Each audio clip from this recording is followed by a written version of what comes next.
Vetëm 2 ditë pasi ka mësuar emrat e kundërshtarëve të turit të dytë të UEFA Women's Champions League, vllaznia e femrave ka lëvizur në merkato dhe ka firmosur kontratat me 7 futbolliste. Merkatoja ka nisur nga Porta duke siguruar 2 gardiane për 4 këndshin kuqeblu.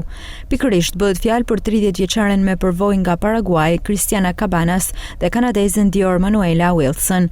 Përforcimet vijojnë me repartin e mbrojtjes ku si lojtare krahu janë zgjedhur të jenë pjesë e vllaznisë për sezonin e ri futbollistja nga Kolumbia, Carmen Quinones dhe ajo nga Panamaja, Mireilis Rayos Franco. Në mesfush është përzgjedhur kolumbiania tjetër, Marilyn Hernandez Meneses, e cila është 24 vjeç. Ndërkohë, në repartin e sulmit, drejtuesit e vllaznisë kanë marrë si përforcim argjentinesen 25 vjeçare Valentina Busio dhe futbollisten me origjinë shkodrane Teresa Deda, e cila luan në kampionatin amerikan. Presidenti Lazar Matia ka qenë prej disa kohësh në kontakte me këto lojtare dhe menaxherët e tyre, por gjithçka ishte lënë pezull derisa janë mësuar emrat e kundërshtarëve në short. Presidenti Matia është vendosur në lëvizje për ta blinduar skuadrën me qëllimin e vetëm kalimin në turin e tretë, aq më tepër nisur edhe nga fakti që ndeshjet e grupit të katërt të luhen në Shkodër.